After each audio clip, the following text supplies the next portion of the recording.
Today I'm going to get into an approach that makes playing through difficult chord changes really easy. And the best thing about it is it's going to be all by ear. You're not going to have to think about crazy altered chords. You're not going to have to think about crazy altered scales and switching altered scales and all these crazy arpeggios and all that stuff. You're just going to be able to get through these altered chord changes completely by ear. And I'm going to talk about some of the downfalls and some of the problems that people have with it. And then by the end of this lesson, you'll just be playing by ear and burning through some of these difficult changes. So this technique is great for beginners and intermediate players, but it's also really great for advanced players because advanced players are so used to concentrating on connecting up the voice leading and playing through the changes and all the alterations and all that stuff that they completely forget about this as a viable option. So what I'm talking about is key center playing. And what that allows you to do is utilize either the tonality of the tune or the tonality of the momentary key that you are in or approaching, and the parent scale for that tonality to develop ideas. So what I'm going to do is I'm going to use minor 2-5-1s in the key of D minor today. And the reason I'm going to do that is because that gives people a hard time, those particular changes right there, especially beginning and intermediate players. The 2 chord, in this key, E minor 7 flat 5 is an altered chord. The 5 chord, in this case, I'm making it A7 fully altered. A7 flat 9, sharp 11, flat 13. So it doesn't get more altered than that. And then going to D minor. So these changes give people a hard time. And we're going to cut right through that just using key centers. So I'm going to give you 5 different examples, and I'm going to play the example, and I'm going to tell you how I came up with it, and then we'll just develop this idea. So let's get into the first example. Here it is.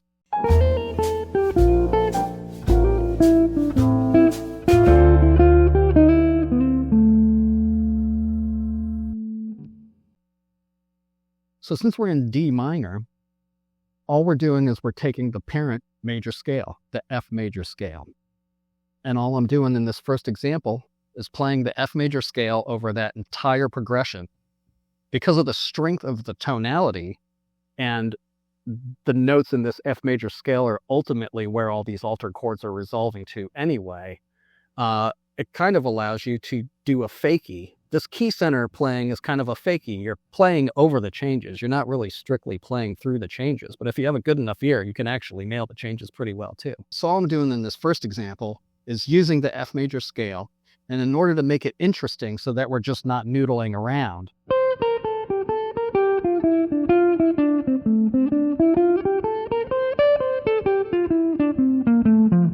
which is what a lot of beginners do when somebody lays a scale on them. They don't know what to do. And it sounds super lame and noodly, and it doesn't sound like music. But the answer to that problem is thematic playing. So the first part of this line is just this. But I decorated it. And then I moved it to a different note of the scale, starting on F.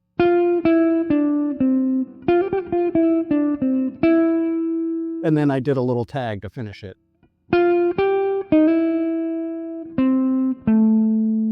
That's it.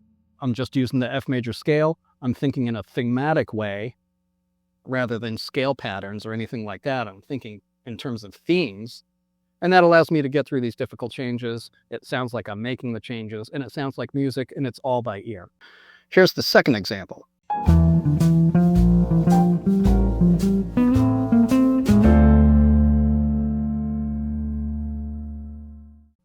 So in this example, it sounds a little bit more hip even.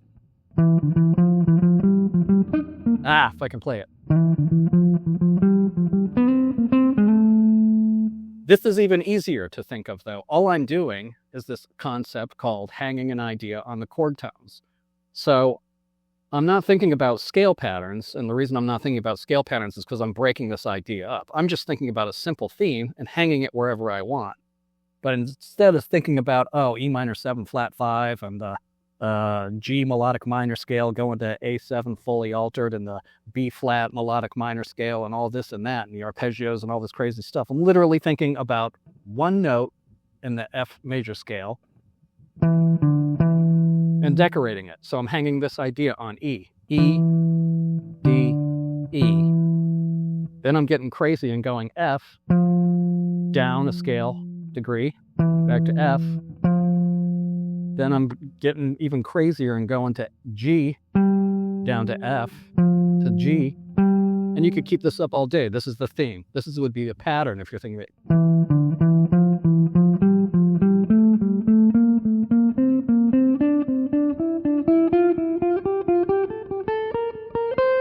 But I'm not thinking about it in terms of a pattern. I'm thinking about it as a cellular unit, like a tiny little unit that I can hang anywhere.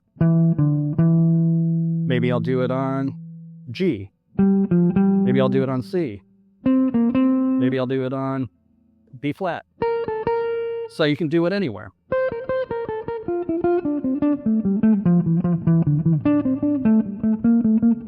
It doesn't matter, but that's all I'm doing in this case, so. And instead of continuing, I jump up to C and hang the same idea and then resolve it. Once again, I'm just using the F major scale to come up with these ideas, and I'm not thinking about patterns, and I'm not thinking about alterations. I'm not thinking about anything. I'm just doing. If you can do this, and you see the F major scale, you can do stuff like that all day long. Here's example 3.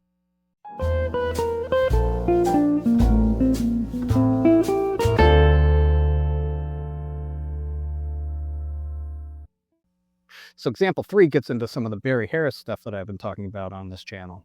So if you want to get more into the Barry Harris stuff, I have a whole book full of these ideas that I'll leave the link in the description, and here's what it looks like. It's on Amazon. But this is a Barry Harris idea, and all I'm doing in this is connecting a third from C down to A. So this is when we introduce some of the chromaticism. Okay, so like I was talking about earlier, and I interrupted myself, but that's okay. What I was talking about earlier is a lot of the times when beginners and new players, and especially when I was starting out, people would just play F major scale over the whole thing, or D harmonic minor over the whole thing, and then you're just noodle.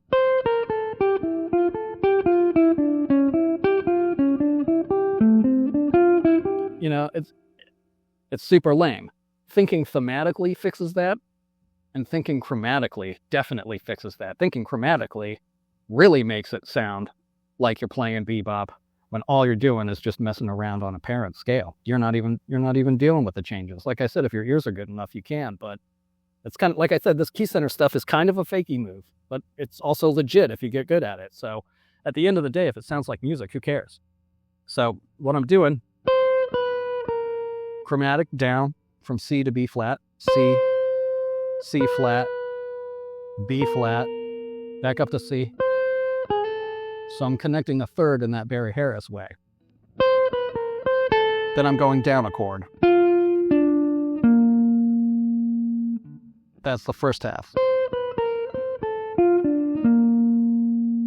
And then I'm reversing it. I'm connecting thirds ascending from A up to C. Up. And then up a chord, and then resolving to the A, the fifth of the D minor.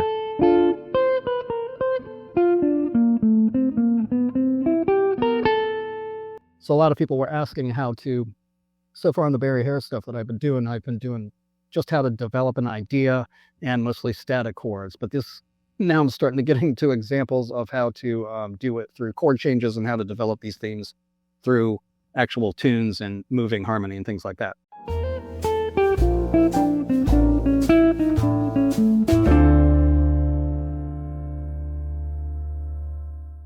So example 4 gets kind of into a hybrid thing where I'm just descending down the scale. And you can do that. And then I add in some of that Barry Harris chromatic flavor in the second half, in the second measure. So the first part of the lick, it goes like this. Just descending down the scale with a little triplet at the beginning. And then I go back up to the D, chromatic neighbor tone C sharp, up to E flat, which is another chromatic neighbor tone, down to D again, chromatic neighbor tone C sharp, and then A, diatonic neighbor, E, D. So it sounds more complicated than it is, but when you get used to these chromatic neighbor tones and enclosures and things like that. So that's what I'm employing here. But I'm just thinking F major scale. So you can get as bebop hip as you want with all your enclosures and your chromaticisms and things like that. And still just think about that parent major scale. So for the advanced players, you can see how you can develop that a long ways. And for the people who are just getting started, check out the Barry Harris videos that I've been doing and the chromatic melodic development videos that I've been doing. Here's the last example, example 5.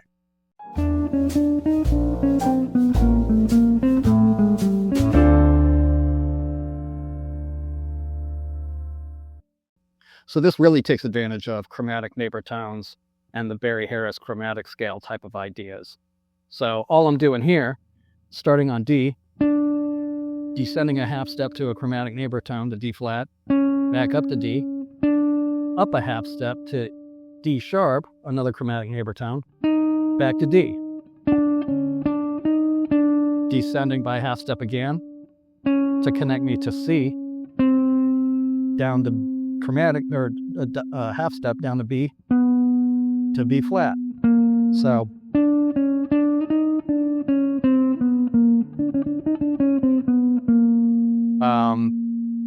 and then where am I going from there? Let's down a scale tone, A connecting to G by A flat, and then that half step leading tone, which is also the third of A7, C sharp, D. But I'm still basically just thinking F major scale.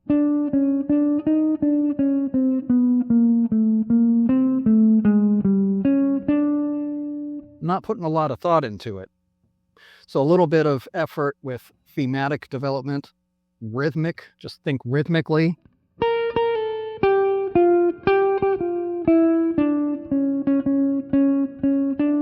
They're simple ideas, but thinking thematically in terms of rhythm, thinking thematically in terms of melody, will get rid of that big problem that beginners have when they're just kind of noodling around. It's that thematic development that allows you to really start sounding like music, and the whole time you're just using your ears and you're thinking the F major scale. And it doesn't get much easier than that. And like I said, the more advanced you are and the more bebop language you know, that'll naturally come out too. But even for those players, you're just thinking F major scale and letting your ears do all the work. So it's one way to just play through some difficult changes that you're not used to playing through. And also coming up with new ideas, some of these key center thinking differently in terms of key centers rather than constantly focusing on changes might allow you to come up with some other ideas that you wouldn't have come up with ordinarily. Here's another simple example that I don't have written down, I just came up with it, but hanging ideas on chord tones is another big thing. And I mentioned it in some of my other videos, but here's an idea. I'm just thinking about, let's start on E, the root of E minor 7 flat 5. But I just kind of arbitrarily picked it. But let's do a hanging ideas on the chord tone. So E, I'm going to do this. That's it, like a cellular unit. E, down a step, connect it chromatically. So E, D, D sharp, E. Now I can hang this anywhere I want. How about on A? How about on B flat? Now, if I do this literally, this is a chromatic transposing. So the B flat fits the scale, but if I go down a whole step, that takes me to A flat. Well, that's a chromatic note. That's okay. You can do that too. You can do a fixed idea and transpose this fixed idea all over the place.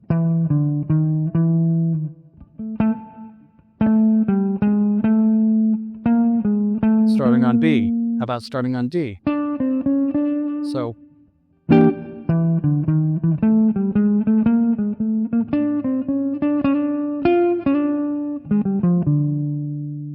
So hanging ideas on the chord tones is another big idea that you can do. So like I said in my last video, and I'll put the link on the end cap right here after I get done talking in a second. My last video, I did how to deal with minor 2-5-1s using a bunch of different blues approaches. So by the time I got done thinking about it, there's like 30 different blues avenues that you could do just on minor 2-5-1s. So if you haven't checked that video out, check that out too. I probably should have started with this video because it's a little easier, but Anyway, between the two of them, there's so much you can do just with the blues and just with key center thinking. And it also helps you develop your vocabulary, and it also helps you develop your ears without getting hung up in all kinds of technicalities. So I think in the next lesson, people were asking me about developing some of these Barry Harris ideas through entire tunes. So I'm going to keep focusing on the key center stuff, and then I'll get into like turnarounds and other things like that, where this key center thinking and Barry Harris thinking comes in really handy, and it makes life super easy. Okay, later.